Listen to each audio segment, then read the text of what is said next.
Patrick's in Carnegie, Pennsylvania on the Democrats line. Good morning. Good morning. How are you? Fine, thank you.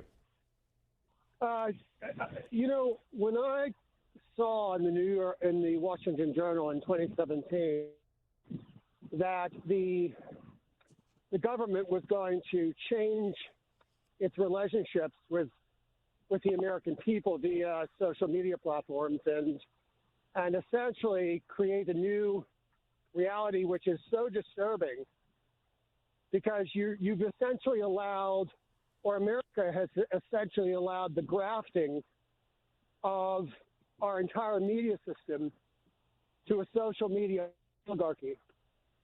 And they're not even hiding what they're planning when it comes to these dystopian measures that are going to turn our country into a deranged version of China. Banks are going to be using social media platforms to establish what your social network score is. We're seeing racial tensions being intentionally inflamed. I mean, this cannot continue. The American people need to demand a breakup of these tech companies. Otherwise, our country is not going to exist any longer. This is a story about one of those social media companies, about Twitter. Mediaite reporting James O'Keefe banned by Twitter. James O'Keefe, the founder of Project Veritas, was permanently suspended from Twitter on Thursday. When reached for a comment, a Twitter spokesperson said the account was permanently suspended for violating the Twitter rules on platform manipulation and spam. In Mableton, Georgia, we hear from William next, independent line. Hi there. Hey, how you doing? So here's the deal. Piggybacking on what the last caller spoke about, big tech and social media, Twitter, Facebook, basically Google owning all of the airwaves as far as social media goes. They can pick and choose what voice gets heard and which one doesn't, who gets deplatformed. I've been deplatformed just as James O'Keefe has for platform manipulation and spam. You are not allowed to appeal that. It is an insta-ban, and they do not give you a reason why. I'm sure James O'Keefe has no reason why he was banned off. But here's the deal. We are moving into an era of fourth industrial revolution with the Internet of Things and millimeter wave Internet. And what that entails is it's going to change our very economy. It's going to change the very fabric of our social culture and interaction.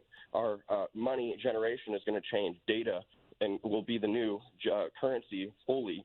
And the way that will work is you will no longer have to use your cell phone or your computer to interact with the Internet.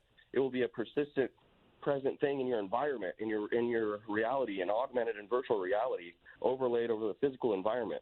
And nothing you do or say will be ever secret again. Everything will be constantly monitored via biometrics and sensors and cameras. And basically, all the data that you create via this system will generate you a currency that you'll be able to use in our social society. So William, this vision of the future that you're talking about, how many years away do you think that is, in your opinion? Well, the military has been postulating 2030 or 2040, 2035, right in that time frame. I think Donald Trump definitely put a little potential hamper in the game plan, but it seems to me that no matter what party is in power, the uniparty agenda that is coupled with world governments planning the great reset of society. Look it up, Klaus Schwab, World Economic Forum, and the Build Back Better program that's being pushed all around society via the catalyst of COVID-19, and the next catalyst, which will be the shutting down of the Internet temporarily and the bringing up of the new Internet. All right.